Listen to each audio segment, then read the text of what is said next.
MC റോഡിൽ തിരുവല്ല കുറ്റൂരിൽ മിനിലോറിയും പാൽ ടാങ്കറും നേർക്കുനേർ കൂട്ടിയിടിച്ച് അപകടമുണ്ടായി. ഒരാൾ മരിച്ചു. മിനിലോറി ഡ്രൈവറായ തെങ്കാശി സ്വദേശി അർജുനാണ് മരിച്ചത്.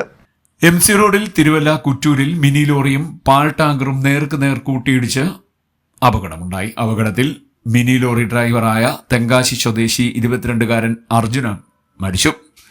ടാങ്കർ ലോറിയുടെ ഡ്രൈവർക്കും പരിക്കേറ്റിട്ടുണ്ട്.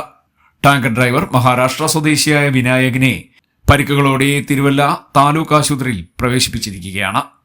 കുറ്റൂർ ഇന്ത്യൻ ഓവർസീസ് ബാങ്കിന് സമീപം ഞായറാഴ്ച പുലർച്ചെ 3 മണിയോടെയായിരുന്നു സംഭവം.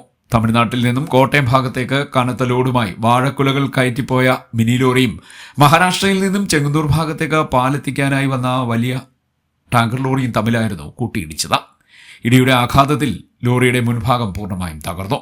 അപകട സ്ഥലത്ത് വെച്ച് തന്നെ മിനി ലോറി ഡ്രൈവർ മരണമടഞ്ഞിരുന്നു. ക്യാബിൻ വെട്ടിപ്പൊളിച്ചാണ് മൃതദേഹം പുറത്തെടുത്തത്. അതേസമയം തിരുവല്ല ഭാഗത്ത് MC റോഡിൽ ആറാട്ടുകടവ് വരട്ടാർ പാലം മുതൽ കുറ്റൂർ തോണ്ടറ പാലം വരെയുള്ള 1 കിലോമീറ്റർ ഭാഗം നേർരേഖയിലാണുള്ളത്. റോഡിന്റെ ഈ സ്ഥിതി അപകടങ്ങൾ വരുത്തിവെക്കുന്നുണ്ടെന്ന് നാട്ടുകാർ പറയുന്നു. അപകടത്തിൽ തിരുവല്ല പോലീസ് കേസ് രജിസ്റ്റർ ചെയ്തു. CD net news Mavelikkara.